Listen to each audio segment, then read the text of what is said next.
On your feet. Turn around, face the wall. Oh, why would I do that? I'm taking you on a little trip. I'm good right here.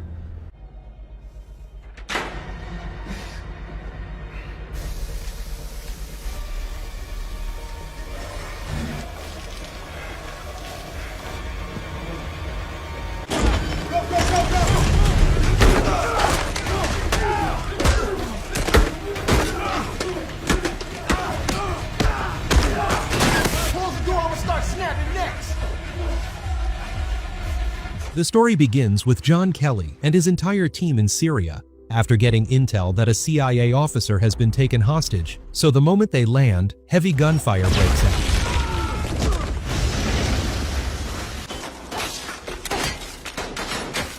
Hang on!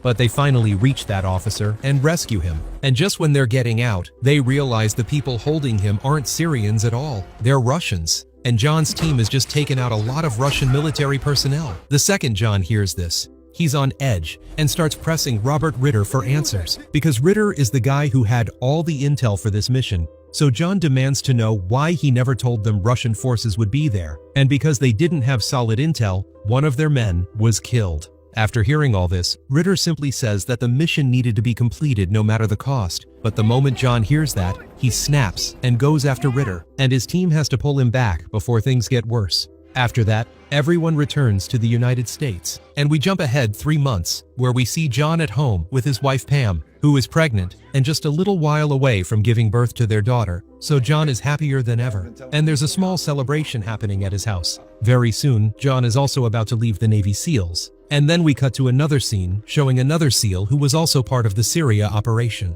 As soon as that agent steps out of his house, a car slams into him and speeds away. And then we see another agent who's shot in broad daylight on the street, and he was also part of the Syria operation. After that, we're back with John and his wife Pam, and John is sharing a few warm and loving moments with her, talking about Pam and their soon-to-be-born daughter. After putting Pam to sleep, John heads downstairs and starts listening to music. And at that exact moment, we see a group of men cut the power to his house and slowly break in.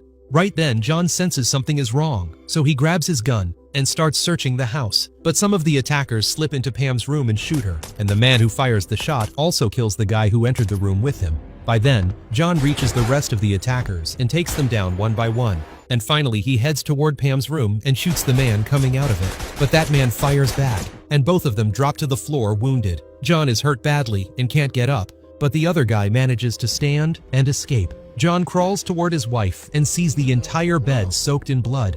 And the moment he sees that, he's consumed with fury. After that, John loses consciousness, and the next time we see him, he's in the hospital, barely hanging on. While on the other side, we see a US Navy SEALs meeting where Ritter says that 3 of their agents have been killed so far, including John's name being on the list, and all 3 were part of the Syria operation. And every dead body recovered from John's house belonged to Russian operatives, which means they were all out for revenge and are taking people down one by one. As Ritter finishes explaining and starts to leave, Karen, who was also part of the Syria mission and is a close friend of John, steps in and demands he tell her everything that's really going on. Ritter insists he already told her everything, but Karen gets even more furious and says he always knows something and never shares it, that he knew Russians were going to be in Syria but didn't warn them, and she's sure he knows something now too but still won't say it.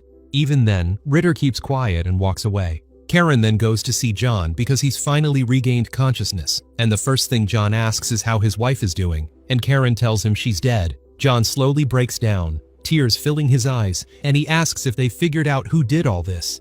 Karen says no, so John explains that when he reached the room, one man was already dead, and the guy who shot him escaped, and he's sure that man is still alive. So he needs to know who he is. He just wants a name. But Karen says she doesn't know, and even if she did, she wouldn't tell him, and she walks away. While Karen is sitting in her office, Secretary Clay walks in and asks her a few things about John, then tells her she needs to come to CIA headquarters. When Karen arrives, she sees Clay sitting there with Ritter, who has brought all the information on the bodies recovered from John's house. Ritter explains that all of them were Russians, and he also names the man who sent them to America, and after saying that, he suggests the case should be closed right here. Hearing all this, Karen immediately goes to John and gives him the details of those men. But John says these are only 3 people's details. Where's the 4th guy who escaped? Karen replies that they know nothing about that man, but they do know who sent these men to the US. The moment John hears this, he asks if anyone has talked to that man, and Karen says no, because reaching him is extremely difficult. But now John knows that this man is the only link to finding the 4th attacker. John is discharged since his condition is fully stable, and the moment he gets out, he goes straight to his house, where every corner reminds him of Pam, and he breaks down crying. Then he pulls out his hidden weapons and cash and heads after the man responsible.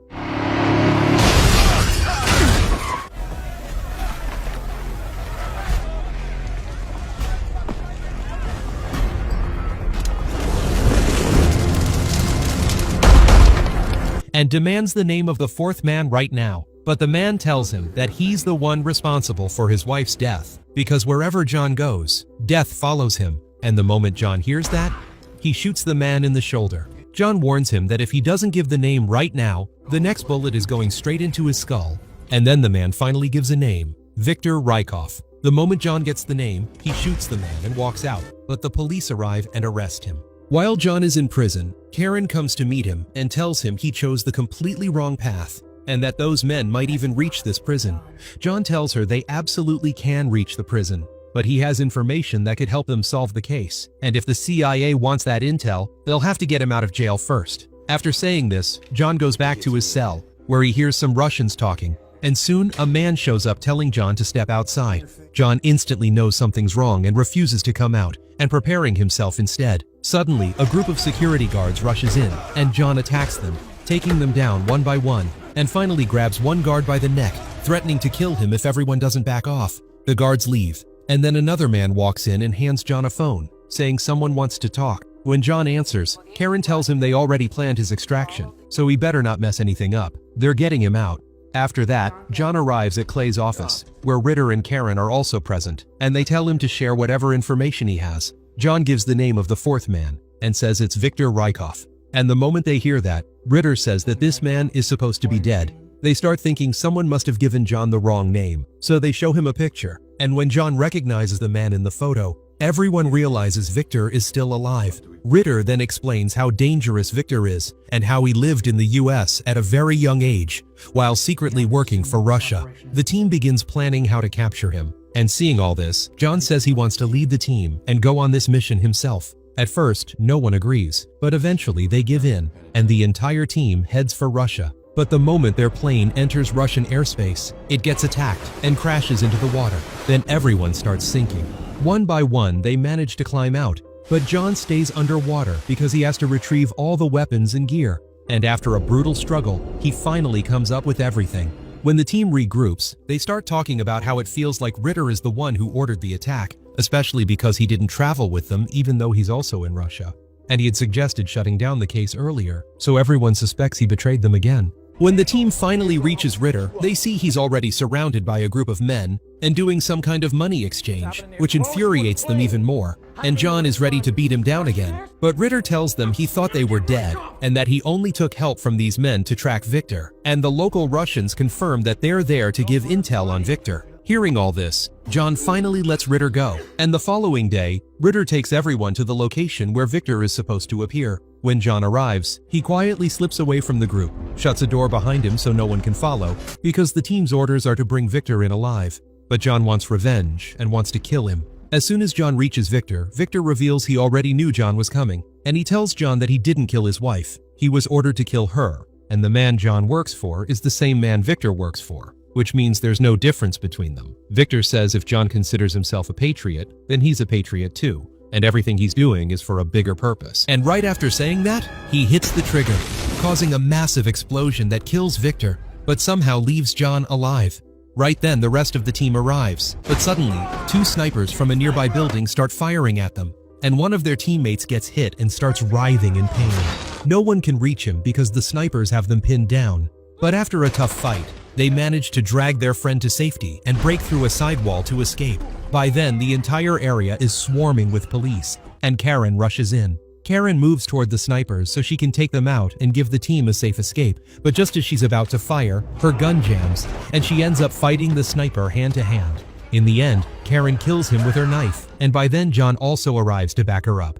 The whole team tries to get out, but the place is completely surrounded by police. Seeing this, John says he knows how to get everyone out. He'll go to the roof and create a distraction by drawing all the police toward him, and in the meantime, the others need to get away. Karen refuses at first, but John tells her he wants everyone safe, and if she wants the same, she has to do exactly what he says. After that, John heads to the roof and starts tossing explosives at the police, pulling all their attention, and soon officers start flooding the rooftop. Here, Karen gets the rest of the team into a van and drives them out while the police rush upward. Once she leaves, we see the roof is swarming with officers firing at John, but he drops down through a ventilation shaft, fights his way to the ground floor, and by the time he reaches it, he's badly injured and has taken several bullets. Surrounded on all sides by police with no way out, John sets off a massive explosion that blows out the walls and collapses the roof, crushing many of the officers under the debris. The police assume John died in the explosion, and as rescue teams start pouring in, John is already changed into a Russian police uniform and walks out unnoticed. He slowly makes his way to a van, takes it, and drives to his safe house, where he reunites with Karen. The team begins preparing to escape, heading to a ship and leaving by water. John then asks what happens next, because the moment he returns to America, they'll throw him back in prison, and he'll never find out who started all of this. Ritter tells him there's a bag of money hidden under the ship. He can take it, then disappear, and finish what he needs to do, and they'll report that John died during the operation. So John agrees, and time passes. One day, he walks into Clay's office. Shocking Clay says he can't believe John is still alive. John explains he's been working undercover, and has discovered that people from their own government ordered his wife's death and the deaths of everyone involved in the Russia operation. Clay barely reacts, and seeing this, John grabs him by the throat and says he knew Clay was part of it. Clay denies it, but John says if Clay really didn't know, he would have been shocked hearing it for the first time. After saying that, John knocks him out, and we then see John loading Clay into his car and driving off. When Clay wakes up, John tells him to tell the truth right now, and when Clay still says nothing, John tells him he knows exactly where they're going, Clay's farmhouse, and that once they get there, he'll kill Clay's wife and daughter the same way Clay had his family killed, and if Clay wants them safe, he needs to confess everything immediately. Clay finally starts talking and says, "Do you know who won World War II? The side with the most money. They bought more weapons, more firepower, and that's how they won. A powerful nation always needs a powerful enemy, and for us, that enemy is Russia. Because the moment people hear Soviet Union, fear kicks in. They think Russia will destroy us. And the problem today is that people believe half the country is their enemy because they don't have a real enemy to fear." After hearing this, John tells him, "My wife's name was Pam, and before you die, I want you to say her name." Then John drives the car straight into the water, and as the vehicle floods, Clay gasps out Pam's name. John watches him drown slowly, and Clay dies. Sometime later, we see John's funeral, and after the service, when Karen gets into her car, John appears, meaning he's alive and now dead to the world, ready to keep operating in the shadows.